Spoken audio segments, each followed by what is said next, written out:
구독해주세요. 일레이와 올레이는 어떤 치료인가요? 보통 치료가 충치로 치료를 많이 하게 되죠. 작은 치료는 치아에서 이 주름 부위에 점이나 선으로 이렇게 작은 충치가 있으면 그 부위만 제거를 하고 레진으로 치료하는 게 있고요. 레진으로 하면 처음에는 괜찮은데 이게 오랜 시간 쓰다 보면은 교합력을 이기지 못하고 깨진다든지 힘이 생긴다든지 그럴 수 있거든요. 범위가 점점 넓어지면 이제 그 다음으로 하는 게 인레이 치료라고 하고요. 인레이라는 건 간단하게 말하면은 레진은 실선같이 이렇게 돼 있는 거라고 하면 그거보다는 조금 더 뾰족한 치아 전체 한 4분의 1에서 2분의 1 정도까지 그 정도 선에 있을 때는 인레이를 하게 되고요. 온레이는 이제 그거보다 조금 더 진행이 돼서 치아가 있으면 뾰족하게 교들하고 있거든요. 그 부위까지 조금 수복을 해야 될 때 온레이를 하게 되고요. 그 다음 진료는 이제 통째로 씌우는 크라운 치료 이렇게 진행이 됩니다. 저는 이제 온레이는 거의 안 하거든요. 그 정도로 치아 구조물이 약해졌으면 차라리 크라운을 하는 게 좋다고 생각을 하기 때문에 그래서 뭐 이거는 저 개인의 견해긴 한데 일단 뭐 치료를 한 가지를 했을 때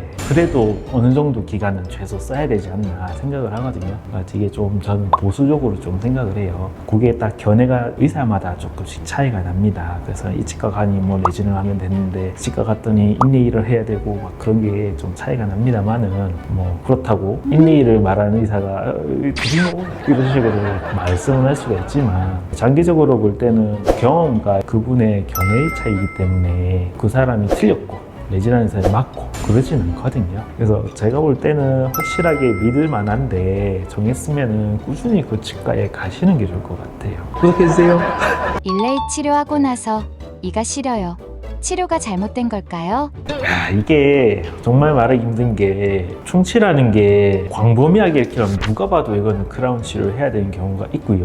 입구는 작아요. 근데 하방으로 엄청 커지는 경우가 있어요. 그럼 여기서부터 나뉘거든요. 입구는 작고 하방은 넓은 경우에는 어떤 분은 레진으로도 충분히 치료가 가능하다라고 할 수가 있고요. 어떤 분은 이제 인레이로 어느 정도 커버가 될 것 같습니다 라고 할 수도 있고요. 어떤 분들은 요거는 정말 깨끗하게 충치를 파내면 신경치료까지 가능성이 있는 치료이기 때문에 신경치료까지 이렇게 말씀하시는 원장님들이 다 나뉘거든요. 근데 어떤 분은 인레이를 했을 때 하나도 안 시리고 자기 갖고 잘 쓰시는 분들이 있을 수 있고 어떤 분들은 약간 경계선에 걸린 거죠. 충치가 깊다든지 아니면 범위가 넓다든지 그렇게 되면 구조가 너무 취약해져서 치아가 못 버티거나 그 힘을 신경까지 전달을 하니까 신경에 자극을 주니까 그런 거거든요. 그러면은 여러 가지 문제가 원인이 있을 수 있는데 인레이 자체에서 교합이 맞지 않는 경우, 그러니까 받치는 경우 그런 경우에는 살짝만 조정해도 좋아지는 경우가 있고요. 이렇게 해도 저렇게 해도 계속 시리는 분들이 있어요. 그거는 제가 다음 단계 치료를 가야 되는데 일단 인레이 치료를 한 거있어요. 그래서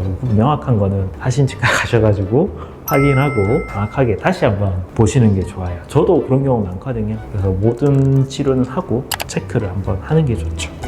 구독과 좋아요 부탁드립니다. 안녕.